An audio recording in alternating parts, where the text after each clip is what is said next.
Hello, everybody. More than 2 years after I posted the video of the shell of this ceramic castle, which I made in art class in the fall of 2017, I have finally finished the first floor.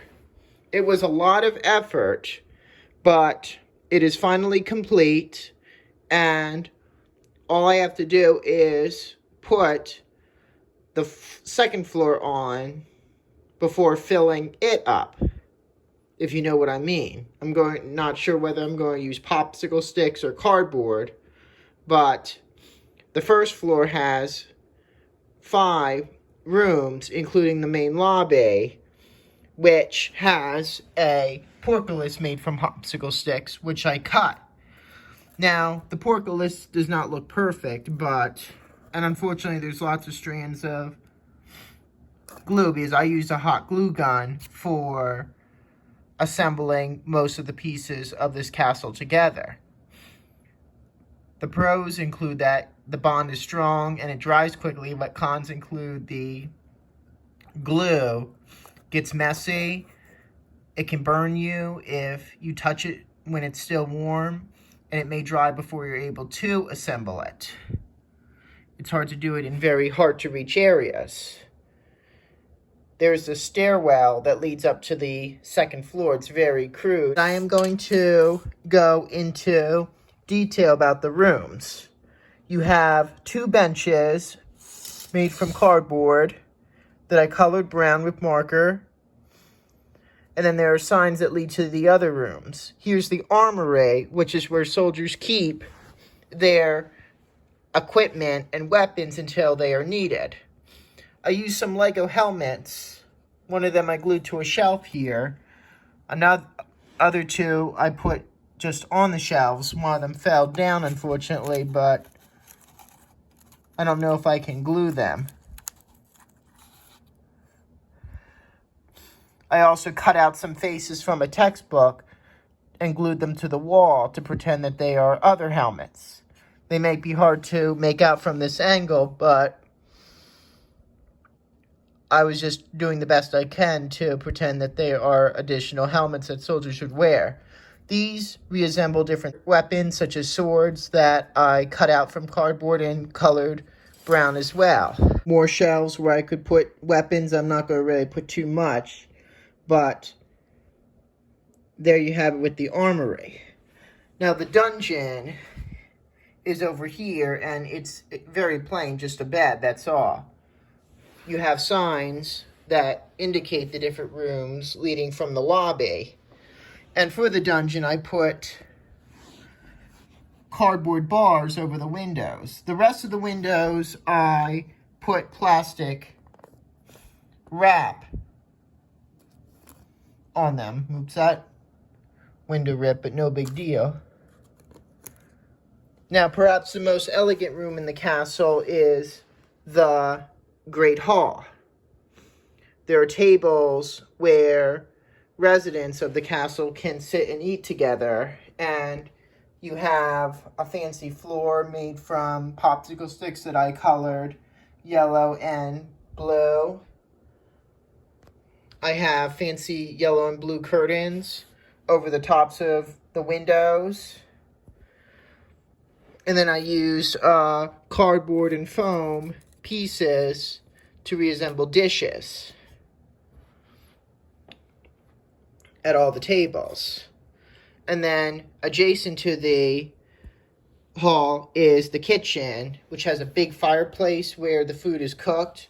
And then there are tables where it is served, and just I could pretend that these pieces of cardboard are different types of food that are ready, and then there's a door that leads right from the kitchen to the hall. Opens like that. And lastly, here's a door that leads right from the Great Hall outside. All right, here is the second level of the ceramic castle that I am fitting out. It's been over a year since I recorded the first level of the castle. It took a very, very long time for me to complete the second level. And I am going to begin with the gatehouse. There's a small door here where you would access the gatehouse. And now I don't think I'll be able to put any mechanism to raise and lower the gate, the portcullis, but there it is. And also the drawbridge will just be a fixed bridge. It won't actually pull up because it will come right off the entranceway to the castle. Now, it doesn't look pretty, but I put a lot of the excess cardboard, paper, and plastic in these voids here. It won't really matter because they're covered up. You won't see them anyway because I don't have a trash can, and I'd rather not just throw it right out. But this is like an entryway, like a foyer, to the various rooms on the second floor. These are some soldiers that I made. I glued them to the floor. But you could pretend that there are some benches. I could pretend that they're sitting down and they're like guarding the foyer. Then you have the doorway to the king and queen's room. There's a picture of the king and queen on the wall next to the door. And then let's go to the left. That's the doorway to the chapel. There's a sign that says chapel. And then I made a few minifigures, mini people, cardboard cutouts of people in the church. Those are candles. You pretend that's like a cup, like a communion cup. A storage cabinet for the various items that might be used in the church, like candles or such. Pews. An extra long pew in the back that runs up the full width of the chapel. And curtains. And then, perhaps the most elegant room of the second floor is the king and queen's room. I even did cutouts of a king and a queen. There's a picture of them on the wall next to their bed. And then you could place them next to each other. And then I have a lamp here. To make the room fancier, I line the walls with paper or with colored paper or foam. You have a big wardrobe there. The yellow balls on the walls are light fixtures. And you could pretend they're just oil lamps since there was no electricity back during the Middle Ages. Fancy curtain on that one window. I just decided not to put a curtain on the big window because the king and queen can have a great view of the outside from the bed.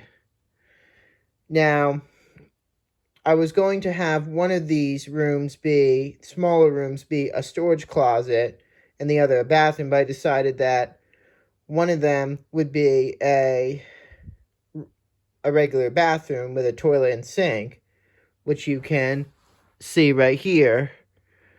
And because of the windows, I had to put full-size curtains over them because you'd want privacy. And then the middle room has the bathtub and shower. Now, ideally, I probably shouldn't have put the sink and toilet in the inner room and the tub and shower in the outer room, because maybe you could peer through and get a view of the outside while you're showering. But you have to be careful that nobody sees you. And then I'm going to put like a cardboard ceiling over the rooms in which I would have fancy fixtures hanging from them as well. And then make a roof out of popsicle sticks. I would lastly put the cones over the towers to finish them off. And then the castle will be complete. So I can't wait to complete this castle real soon. Hello, everybody. Guess what? I finally completed my ceramic castle after almost 5 years of work. Here it is, and I put a very special roof on. The roof is actually foam, although actually I first, after completing the second floor, which you just saw, I put a cardboard ceiling over it and then a popsicle stick roof. Because the roof does not look too good, I decided to cover it with foam.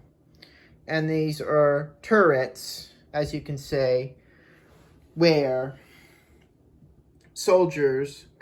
knights could fire weapons. Unfortunately, I put these two turrets too close together, but I couldn't move them because the hot glue already dried. And then I hot glued the cones on tops of the towers. And I didn't change much to the exterior, except I put 2 yellow pom-poms, which act like lights, to illuminate the gateway to the castle. And here's you could say, the left side of the castle when looking from the front. And then the right side. These are the bars for the dungeon. And lastly, we can look at the back, which has a door leading out from the Great Hall and another light. And that's pretty much all there is. So, thank you so much for watching this video of my completed ceramic castle.